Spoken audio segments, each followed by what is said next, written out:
ನಡೆಯುವಮ್ಮ. ನನ್ನ ಜೀವ ಇರುವವರೆಗೂ ನನ್ನ ಜೀವಕ್ಕಿಂತ ಹೆಚ್ಚಾಗಿ ನೋಡಿಕೊಳ್ಳುವೆನಮ್ಮ. ಹೋಗು, ಸ್ನಾನ ಮಾಡಿ ಊಟ ಮಾಡುವು. ನನಗೆ ಸ್ನಾನ ಊಟ ಯಾವುದು ಬೇಡಪ್ಪ, ಯಾವುದು ಬೇಡ.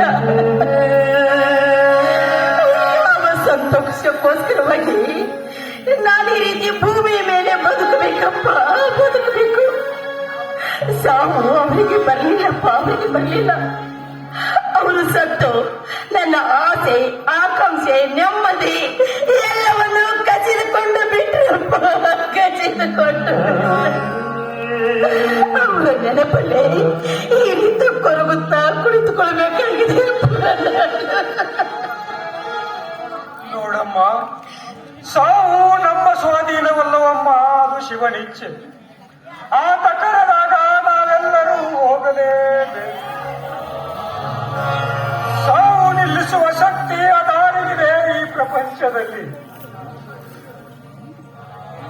ಸಾವು ಬೇರೆನ್ನುವರು ಸಾಸಿವೆ ಕಾಲಿಲ್ಲದ ಮನೆಯ ತೋರಿಸಲು ಶ್ರೀ ಭಗವಾನ್ ಬುದ್ಧರು ಹೇಳಲಿಲ್ಲವೇ?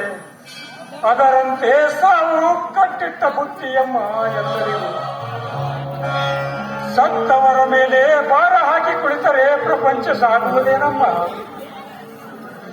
ಜೀವನದಲ್ಲಿ ಬರುವ ಕಷ್ಟಗಳನ್ನೆಲ್ಲ ನುಂಗುತ್ತ ನಡೆದರೆ ಅದೇ ನಿಜವಾದ ಮಾನವ ಜನ್ಮ ತಾಯಿ.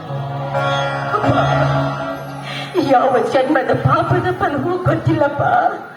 ಈ ಜನ್ಮದಲ್ಲಿ ನಾನು ಈ ರೀತಿ ಅನುಭವಿಸಬೇಕಾಗಿದೆ. ಅಪ್ಪ, ಇಷ್ಟು ಬೇಗ ನನ್ನ ಜೀವನ ಬದಲಾಗುತ್ತೆ ಅಂತ ನಾನು ಕನಸಿನಲ್ಲಿ ಕೂಡ ಕಂಡಿರಲಿಲ್ಲಪ್ಪ, ಕನಸಿನಲ್ಲಿ ಕಂಡಿರಲಿಲ್ಲ.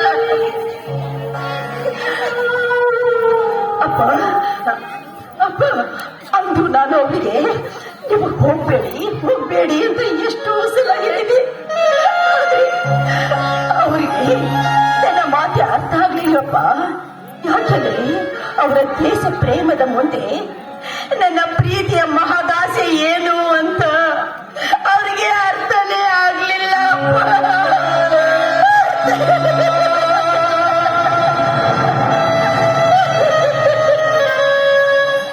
ನೋಡಮ್ಮ, ಹೊತ್ತು ಹೋಗಿದೆ, ಮಾತು ಮುಗಿದಿದೆ. ಮತ್ತೆ ಮರಳಿ ನೆಲೆಸಿದರೆ ಬರಲಾರದು. ಮುಂದೆ ಬದುಕುವ ದಾರಿಯನ್ನು ಮಾತ್ರ ನೋಡಬೇಕು. ಅದರತ್ತ ನಿನ್ನ ಚಿತ್ತವಿರಲಿ. ಮೊದಲು ಹೋಗಿ ಊಟ ಮಾಡು ಹೋಗಮ್ಮ. ನಾನು ಸ್ವಲ್ಪ ಹೊರಗೆ ಹೋಗಿ ಬರುತ್ತೇನೆ.